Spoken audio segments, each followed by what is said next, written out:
Welcome, DoorGrow property managers, to the DoorGrow Show. If you are a property management entrepreneur that wants to add doors, make a difference, increase revenue, help others, impact lives, and you are interested in growing in business and life, and you're open to doing things a bit differently, then you are a DoorGrow property manager.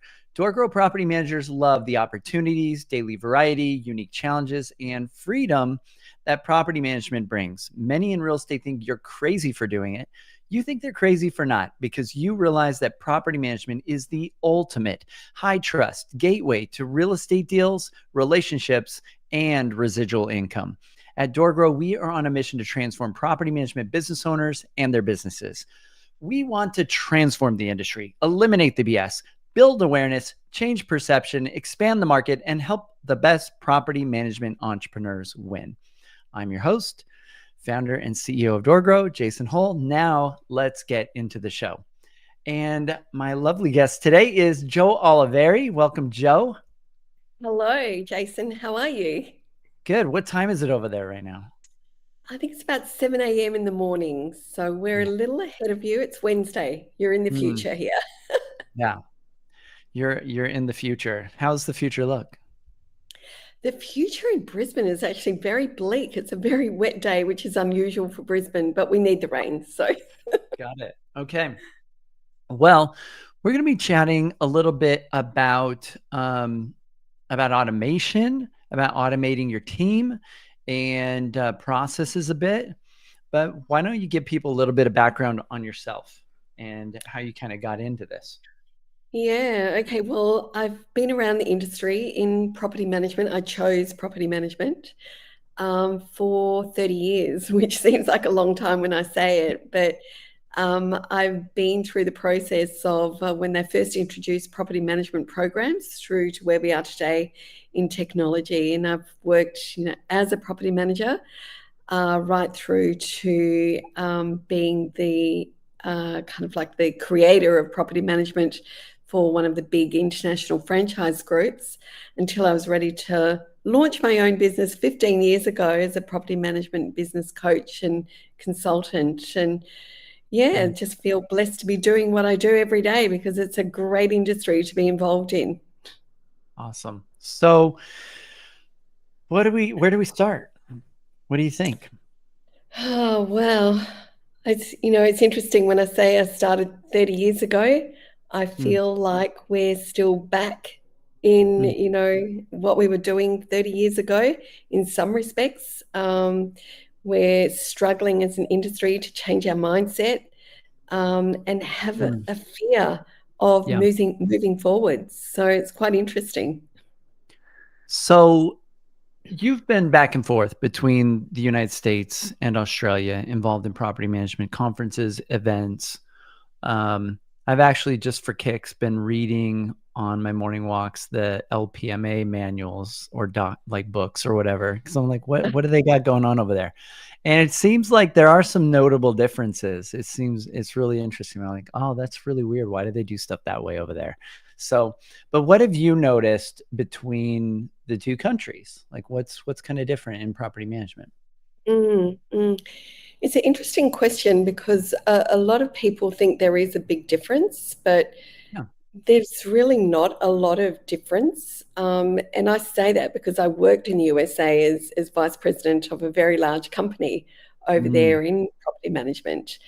Um, yeah. and I really believed that in a lot of respects, the USA is way ahead of where we are here in Australia.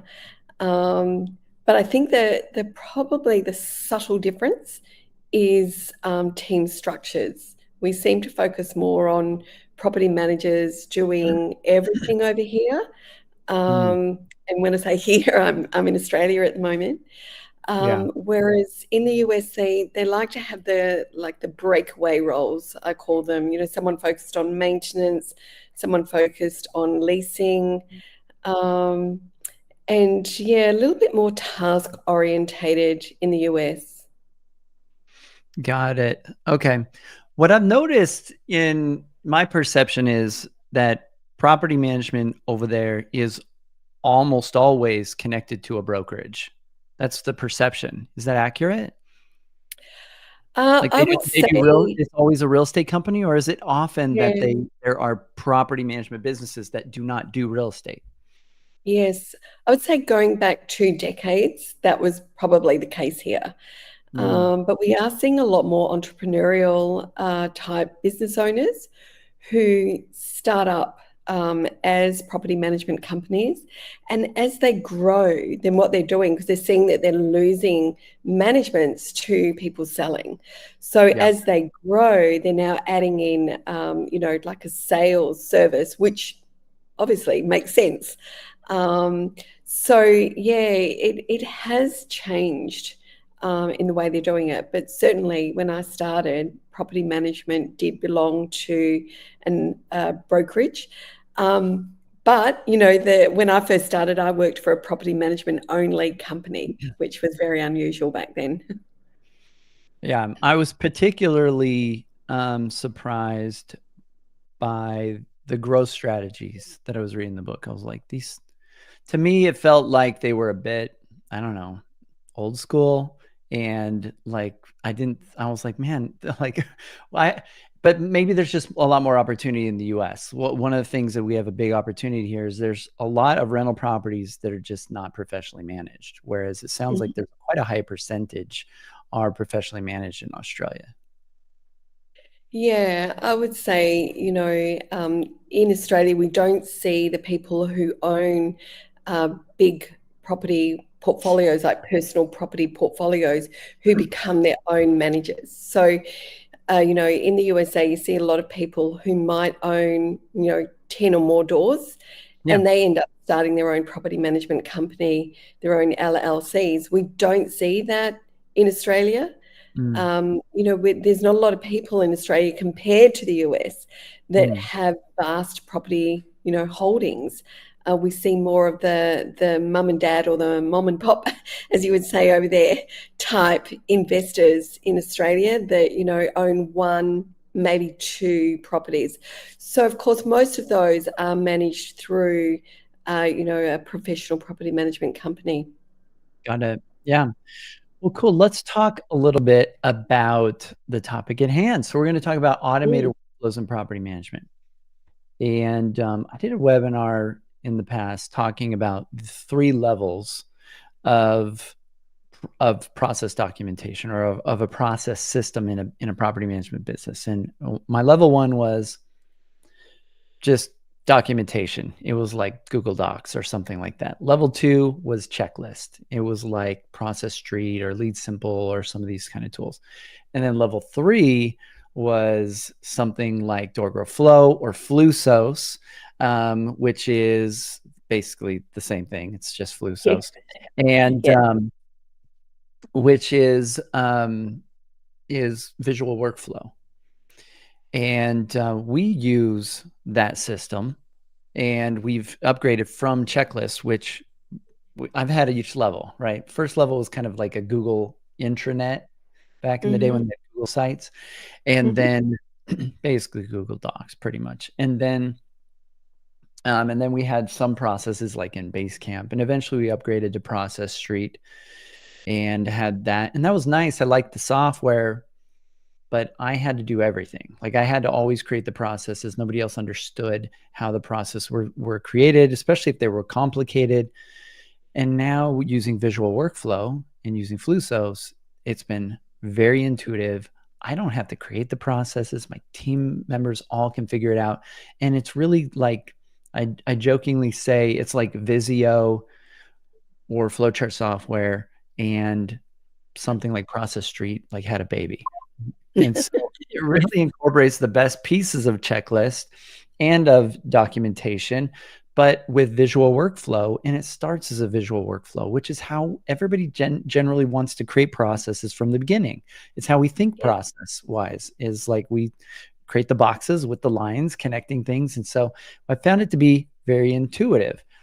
So what have you noticed in companies in the US and in Australia with their current process system Hmm. and the challenges that they're experiencing? And then I'm curious about the contrast when they're switching to something like visual workflow.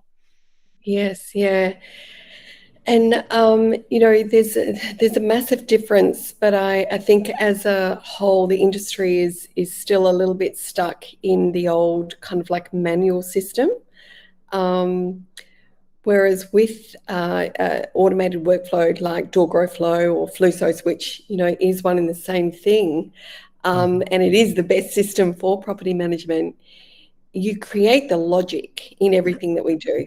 When we use something manual, it's not logical. It becomes part of what a person feels like doing at that time, or who they might be focused on a task because someone is screaming the loudest to get something done. So as a result, we're not working or focused working on the items within a task that we need to be working on at any given time. So, like the other thing with automated workflows is we see 24/7, 365, all the tasks that we need to focus on exactly when we need to focus on. Whereas when you've got those paper checklists or even online checklists, we can move things around. We can say, I don't feel like working on this at the moment. I'm going to go to this part of the flow. I'm going to work on that. And your flow becomes illogical. Yeah. So it's, it's interesting the mindset that we're dealing with at the moment in the industry, because people like to do what they want to do. And they're kind of like wanting to step past other steps because they don't like doing certain steps. And a lot of the other workflow programs, they allow people to bypass certain steps. And if you're doing that, it's not a proper workflow program. So I think the industry is just struggling with understanding when they do a task, there is a lot of elements, a lot of actions and steps within every task. And now we're seeing it in front of us, and people think, I don't want to do that, or I never do that. Hence why we've had problems in the past. Yeah. So steps get skipped, a lot of times in checklist systems or just project management type of systems where it's check boxes, processes. The other challenges with those systems, it's always very linear. It's like step 1, step 2, step 3, but a lot of processes are more like step 1, make a decision, and based on the decision, go different ways, and then maybe even split. So concurrently, one team is working on this and another person's working on this at the same time for efficiency is how we work in real life. But in the linear checklist, we're waiting until somebody does the first steps and then it moves on to the next person. So, or you have two people trying to attack the same checklist at the same time. So it just gets really messy using checklists. And we would run into those issues.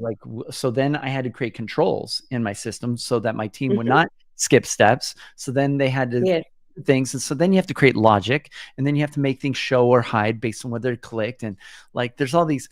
And so I had to get really nerdy to make things work really well in a checklist system. And it's still, once it got that complicated, if anything broke or was unclear or somebody needed to alter the process, I was the only person that could do it.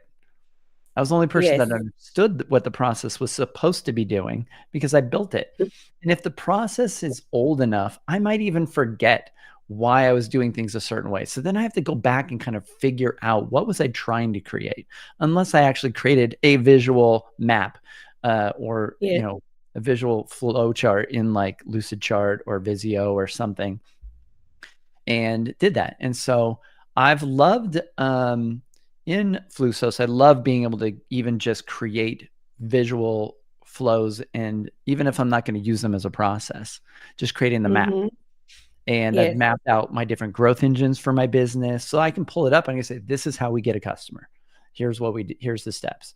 Or here's one of our engines. Here's another growth engine, how we get customers. And so I've used it for other things as well, because creating visual flows and everybody being able to see it and understand it creates a lot of clarity. And Sarah, my wife, she honestly believes technology is out to get her. I don't know if there's anybody else listening to this podcast that she thinks technology is trying to cause problems for her. And she always, it's confirmation bias, I'm sure. She's like, see, look at this. the Wi-Fi is not working on my computer, or this is not happening, and it's like being mean to me. So, but she loves working inside of Flusos. Like she loves being able to just drag and drop, move stuff around. She's our operator. She messes with all the processes, even though she's not generally fond of technology. That says a lot, because the most difficult factor I've noticed when trying to implement or roll out new tools and things in our business, or in any business with clients, is adoption. Like it's really difficult to get people to adopt new tech unless it's really easy to use and really intuitive. And so that's one of the things I've really noticed, is it's taken the burden off my shoulders. I create no processes. I don't do it. And I just tell my team members, oh, like they're like, hey, we noticed this. We need to change something. And I'm like, cool, update the process. And they just do it. I don't have to be involved anymore, which has taken a big load off of my shoulders, where I used to kind of think maybe I'm the smartest guy in the room and I'm the only guy that can do process, which is not the case. I'm just nerdier than most of the people on my team, but having a tool where everybody else can create it makes it a lot easier.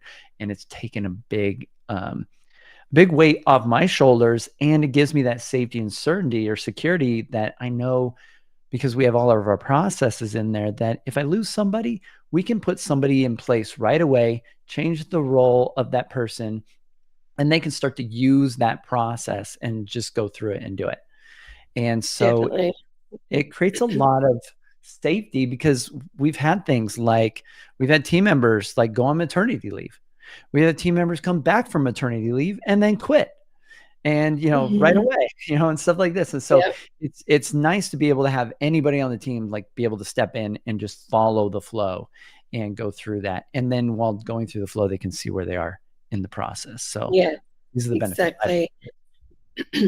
Exactly. And, like team members don't just leave, they could be away for the day. And if they're away for the day, in property management, we've got timelines on everything. And you create those timelines within Flusos or Door Grow Flow. You put the timeline on when that particular action or step should be completed. So what it means is it gives the business owner the opportunity to reassign that particular action or step to someone else. So you're always completing the task within the given timeline and delivering on the promise that you made to your clients. There's no excuses of, I'm sorry, Joe wasn't in this afternoon, so we didn't get it done. The company has a responsibility and an obligation to the clients to deliver on task as and when due, not on a person, on the company. So like when we look at checklists, I like to think of them as, the old school signs and guardrails on the road, whereas our automation is like the magnificent satellite navigation that we have now. It just guides you. It takes you there in the most, fastest, efficient way that you can get there. It gives you the opportunity, as your business grows and you restructure roles, that you can split those tasks and assign it to the relevant person. So there's no impact on growth as you scale up and grow the business. It's the most logical thing for property management, because what we do in property management is built on tasks. It's just task after task after task. So to me, it's the industry that really should have automated workflows. That's for sure. And by automation, so there's a lot of buzzwords around this right now. There's a lot of people think automation means that a robot's doing all the work. And so, but I think what we're talking about here is automating or making it so that your team members can follow the processes. And so the machine of the business becomes automated so that the team are more automated instead of doing it manually, as you were talking about before. Exactly. I think there's this myth kind of in the industry. There's maybe two myths. One I call the process myth. I've noticed that a lot of businesses that are maybe, 200 door plus, they a lot of times fall prey to this myth that it doesn't matter what their team looks like as long as they can just go get the cheapest, most mediocre team members, as long as they're dumb enough to follow a process. And I feel like that's not accurate. Like, and so there's this process myth. They think I just need better processes. And a lot of times when I've dug into their businesses, I've also noticed though that companies that have amazing people and have really good teams, even if they have a lack of processes, there are processes in their heads and they care enough to make sure it's working and things work and the business works well. But I've yet to see businesses that are able to grow quickly, have a lot of success, that overly micromanage and create endless amounts of processes and try to hire low dollar wage people to just do everything. And Yep. the challenge there is that they still have to be the thinker and decision maker in a lot of instances. And so how do you look at processes versus humans making decisions? Where's the decision making come in where you need somebody to think versus just follow a to-do list and do tasks and be told what to do? Yeah, well, to be able to make decisions, you have to have process, because Mm. process is built on policy. So policy creates the protocol where you can make decisions. And there are things that come from left field every day in property management. And Yeah. if you don't have a protocol that says if this, then that, then people make decisions based on their own knowledge or perhaps fear of the situation that they're involved in. And so potentially wrong decisions are made, delays are created, and so risk and mitigation is a result of that, and liability. So if you don't have your business founded on a very strong policy, then you're going to struggle when things go wrong. You'll struggle with growth because you start to become very reactive to everything that's going on. Um, and when you've got policy, it provides that platform for being proactive in everything you do. There is, deliberation and determination in every element of your business. And it removes that element of desperation that we see so many companies built upon. They fear losing a key member of staff. And I think if ever you've got that fear, then your business is not strong. You should never Mm. fear losing staff, because the only constant in a business is the business owner. Everyone else will come and go. So Yeah. if you fear losing any particular staff member, it means that you're not in control of your Right. business. It creates job security for them, but it creates risk for you. Exactly. So could you explain, you've spoken on this at one of our events, and I thought it was really interesting, the difference between landlord-tenant law and policy, procedures, process, like that sort of idea. Because I think a lot of property managers are like, well, there's the law, and but that's not always clear, right? The law is created to me by lawyers, and Mhm. therefore it's not black and white, it's grey. So we Yeah. have to interpret what the law says. And there is some very strong guidelines in law, as in, timelines for, issuing a breach or, notice to quit or anything like that. So there is very strong timelines, but there's other things that we have to interpret legislation into our policy. And then when we've got policy, we can then create process and protocol should something happen. So an example of that is, if we issue a pay or quit and the owner is saying, no, no, no, no, like, I don't want you to give that notice to my tenant. I want to give them a little bit of time to, pay the rent. And then we're outside the guidelines of law, then, what have we got written into our policy should an owner say, don't give my tenants, notice to pay or quit? Or should an owner be saying, no, I'm not going to do that maintenance on my property, when the tenancy agreement states that, maintenance has to be done, as does the management agreement? So, Mm. it's understanding all those things that do happen in property management. Or, one that happens all the time is when managers do so much work on securing an applicant that should be approved for a property. A lot of work goes into that, showing the property, advertising the property, processing the application. And then we've Mm, got someone who is, the star applicant, and we can't get a hold of the owner. And what happens is property managers delay the process out of fear of making a decision because yeah. they can't get a hold of the owner, and then they lose that applicant. Now, that's cost the company a lot of money, and the owner has got extended periods of vacancy. Whereas we should have a protocol in place that in the event that we can't contact the owner, we've had the discussion, when the property is knowing that it's going vacant, to say, if we can't contact you when we've got an applicant that suits the criteria, within that 24 hours, we will make a decision on your behalf because we Mm. know what you're looking for. But fear prevents people from making decisions. And we shouldn't be like that. And the only reason why we're like that is because we don't have a strong policy. So, don't build your business on legislation. You have to interpret that legislation into your policy and what you do to Mm. manage that, legislation. So it seems like there's kind of a process here, right? So first, people need to Exactly. know and understand the legislation. They need to Yes. be clear on this, and they need to be up and current on this. And then based on this legislation, they need to create rules internally for how we are going to Mhm. go about doing business, how we're going to do things, so that, and we have these different policies in the business of how we're going to interpret the law or the legislation.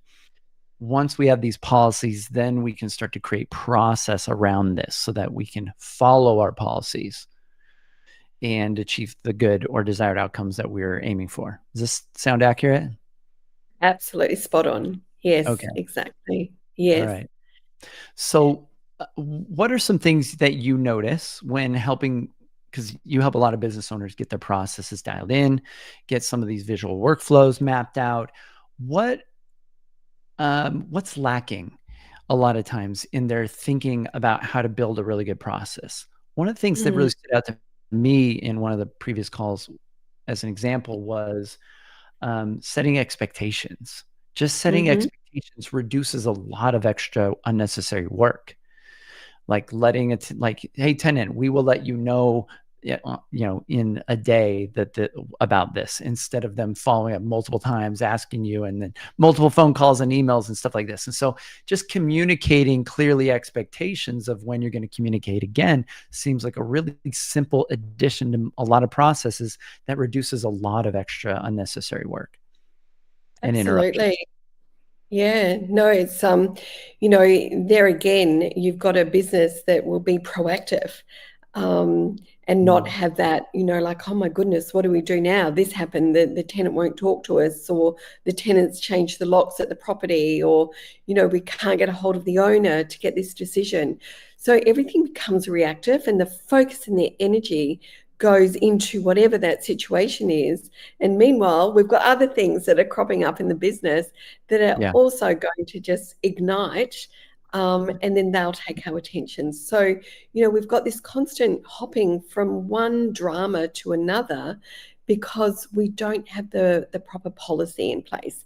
And when we say that, like an automated workflow is logical, well, logic is built on reality. You can't have something that's logical if it's not created out of reality in the first place. And the reality becomes the policy that you create for your company. So, yeah, I would say a lot of companies actually lack that foundation of policy. It's all very Mm. much hearsay. Um, when you talk to the teams, and I work with a lot of teams, and what I like to do is talk to each team member one on one, and ask them, in the event of this, what do you do? How do you do this? And very rarely do I ever get the same response from, the team. They're all based on their own Mm. experience, their own need to be valued. And the way people are valued is very personal. Whereas if you create your policy, then we create how people value what you do as well. So it's not all, like, I like this to make me feel good.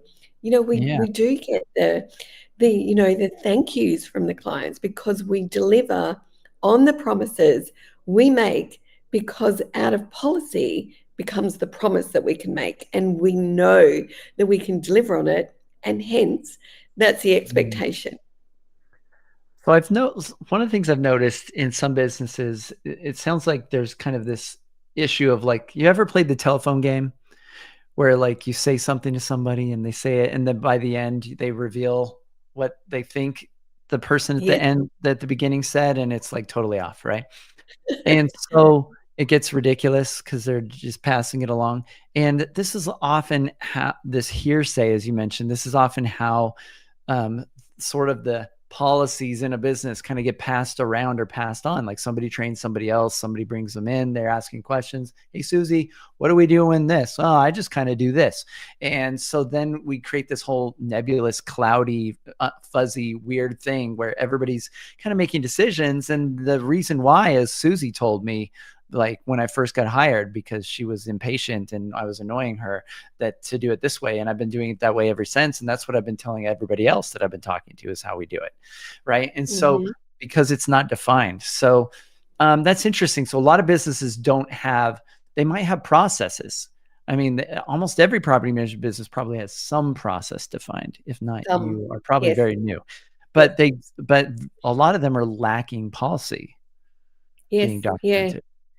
Yeah. Yeah. A lot of them, when they create the process, it's based upon, what the team feel is right to do. And you Mm. quite often hear property managers saying, I never do that.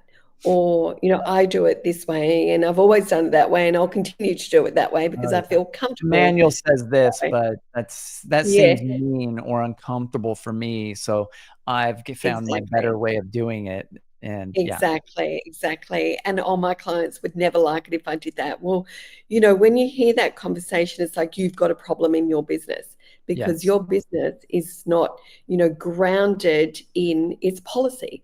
Yeah. So it's all made up as they go along. And that's where we start to have that desperation. We don't have our finger on the pulse of that business. We don't know what's going on because your team is doing things the way they want to do it, and they're Mm, telling you what you want to hear.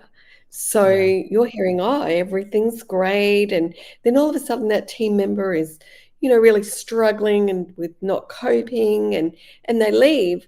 And we find an enormous amount of unfinished tasks, of Yeah. dissatisfied clients, of liability sitting there. From my experience, every team member that I had that left, that I thought I would just probably die if I lost them, these Hmm. are always the team members that you probably need to leave, I've realized, because when they do, you think you can't leave them, like you can't Yeah, lose them. It's because you don't know what they're doing. You don't have clarity on their processes. They're not documented, which creates job security for them, but it creates a lack of transparency and clarity for you. And often they're doing things that are stupid or the wrong way or that don't make sense that you would change if you were aware of it. And so exactly. when I have a team member leave that I was unclear about what they were doing, we start digging into it. There's a lot of dissatisfaction. A lot of clients were frustrated, a lot of situations where I didn't know it was being done that way. And so it becomes kind of a blessing in disguise, a really good opportunity to now define things and improve things. So Absolutely. it Yeah. sounds like maybe we've got the legal that impacts the policy, but it sounds like maybe also the business, because different businesses have different set of values, right? So for Mhm. example, let's say one business, their maintenance value is to do things high quality as possible, real high Mhm. quality, so that there's no repeat work. And then another is like our owners are cheap and we want to do things as cheap as possible. Duct tape is appropriate in plumbing. I'm just, but, something like this. And so there's a difference in value, and maybe neither one is right or wrong, Mhm. right? There may be more repeat work, but it's cheaper and that's what the owners want or Mhm. whatever. It Mhm. on the values of the business owner and what they dictate. These are the values of the company. And so it sounds like maybe also going into the processes and maybe even into the policy is also, there needs to be mixed in the principles or the values of the company, which should be defined. Does that Oh, sound? definitely. Yeah, definitely. It's about the principles and the personality of that company. So what's the personality of your brand? How do you want people to see your brand when they talk about your brand? So I always say Right. if you don't write your own story, people will make up your story about your brand. So Right. you've got to write your story and tell your story about what your brand is all about. Is your brand, filled with care and heart, or are they just, a brand that's churn and burn? Just get them in, and we Yeah. don't build on relationships. We get them in, and do what we need to do. And it's very interesting. A lot of that comes from the vision, the original vision of when that person created their business. And to the marketplace that they're working in, because you can't, be a suave, sophisticated brand if you're in a marketplace where you're going through an area of, the area is going through rejuvenation. Because what we find in those areas is a lot of the old homes that the owners of those homes are developers, and they don't want to spend money on those properties because they're just kind of like Yeah. waiting until they've got the approval to knock the property down and rebuild, high rise or something like that. So, you've got to understand your market area and make sure that your brand aligns with your market, and your message aligns with your brand. And then to do that, you've got to make sure that what backs you up is your process, because your process is then how you deliver on whatever that image is, that story is that you created on your brand. Because this is where we start to see, as the business grows, everyone has their own spin on your story, and it becomes their story, not the Yeah. brand story. So yeah, the chapters all start changing. I've seen this in my own business. I've seen this in our clients' business. And we refer to kind of that a lot of times as culture, because what we've noticed is if culture is off in a business, then it seems like everything is worse. Everything gets worse. And it means the business isn't really built effectively around the business owner. So usually the business owner is miserable in their own business because they haven't created cultural clarity. They don't have their core values mapped out, or they've got too many so that they value everything and nothing all at the same time, kind of. And they don't have clarity on why they do what they do or why they're in the business. And so getting clarity on the motive. Also, when we create our processes, one of my rules for creating processes for our team is it needs to state at the beginning of the process what the outcome is supposed to be. So there's clarity on Exactly. the best desired outcome, and then why we're doing it. Like, why is that important? So that they understand 100%. the reason, because sometimes you may not achieve the full outcome, but as long as you're in alignment with our values, or you understand why we're doing things a certain way, then you're less likely to screw it up or try to change it or be cute or be clever, right? And so sometimes I really believe that transformational leadership is way more effective than transactional leadership. And transactional is like, here's a task, just do what I tell you to do. Be a robot, Mhm. follow the orders, and don't Yes. think. And when we get into transformational leadership, it's more, here's the outcome that we want. I don't care how you get there, but I kind of do it according to these values at least. But whatever Mhm. steps you need to do to make sure this happens, this is the end desired goal. Here's a possible way of doing it, but get this outcome, right? If the outcome is we want to provide great customer service, that's going to look different in a variety of different situations. But if you're like, well, the policy is that we never give a refund for this and we only, blah, blah, blah, and tell you to go pound sand, then maybe it's not going to achieve great customer service. And so, I had a support team for a while that they were getting stuff done, but their communication skills in the support tickets was like really terrible. They were like, Yeah. this is done. And they like, that was their reply. And I was like, wait a second. So like we changed our why at the time because it was to build websites or whatever back in the day. And I was like, our why statement is to build incredibly effective relationships and websites. And so the emphasis became on the relationships. And so then I was focusing on the team. So they started to, oh, I need to communicate in a different way. And so they followed the same process to achieve closing a ticket out. But what was different is how they communicated it and whether they showed care and whether they showed, had effective communication or kind communication, which is very different than just, I did this, it's done. Definitely. And I agree with you. I think every task that we do and everything we do is a task in property management has to have its own objective and outcome. And then we also need to understand the clients that we serve. We need to understand their why, and we become their how to their why. Because, like they only engage us because they've got a certain goal that they want to achieve. They don't know how to do that. So they call on us because we become their how. And the how is then our objective and outcome for everything that we do. And it's consistent because then what we do is we break down that, personality who wants to be the hero in everything, or the one who's the villain, or the one who's, got a split personality and they're a hero to some clients and a villain to others. So, that's where we start to have the schizophrenia within a brand. It's not, the one personality. So, like we do when we create a team is about different skills, different personality, but it all joins to actually deliver to the clients the way that we see our brand, the way that we've created our brand through the policy, the platform of policy. And that's the reality of our brand, to then create the process and the protocol. And, you've got a good solid brand. And I think the best example of this in the world is Disney. Walt Disney, he died decades ago.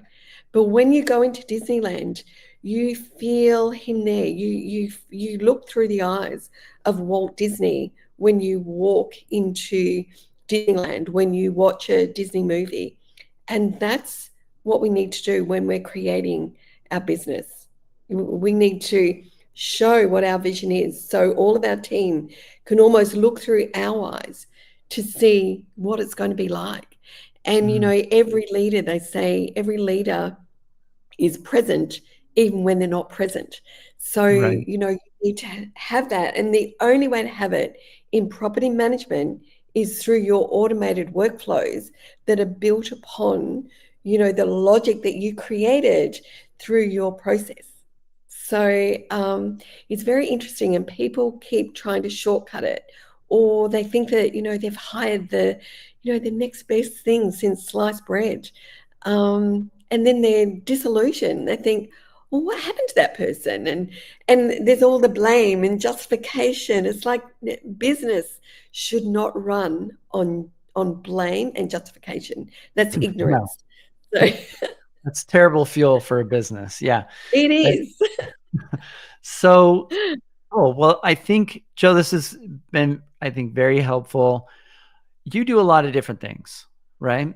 And you help people with process. You've got great systems, probably can help people with procedures, et cetera. So how can people get in touch with you if they're needing some help with some stuff? Yes, definitely. And I would encourage everyone in the industry to invest in getting your policy and process done correctly.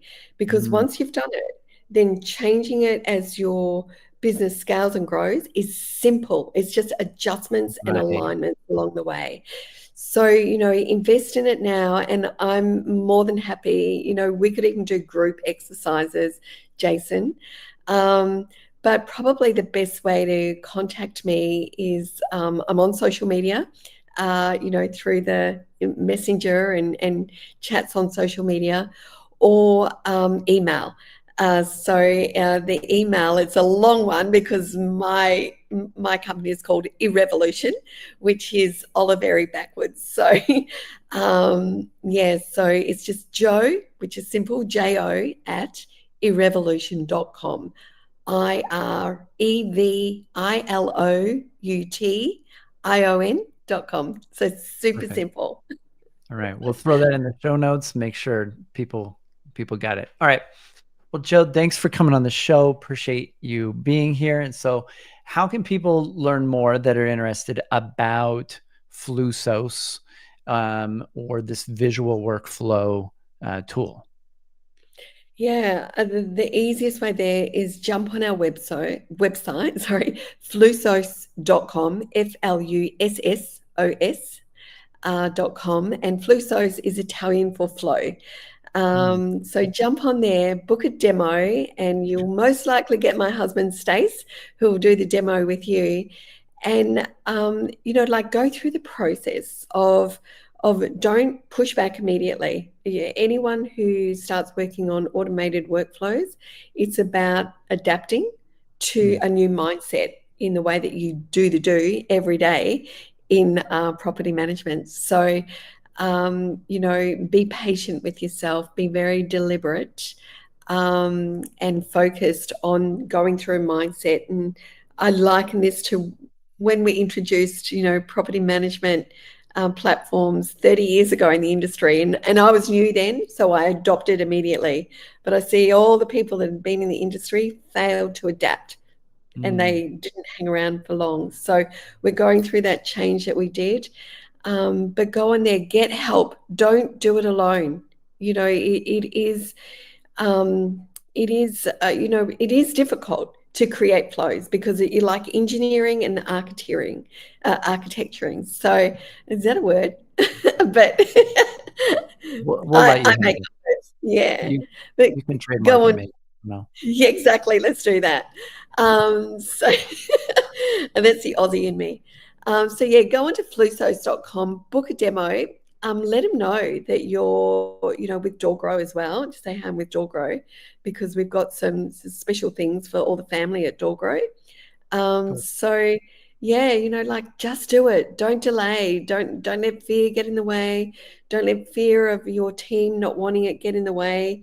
If you got fear of your team pushing back, that's a problem. Yeah, the option is a challenge, but I can tell you, like, having gone through switching process software multiple times, this one we love. Like, we love being able to run processes on it. And once you figure it out, I really think it's super intuitive. At the basic level, it's drag and drop. It's really easy to use.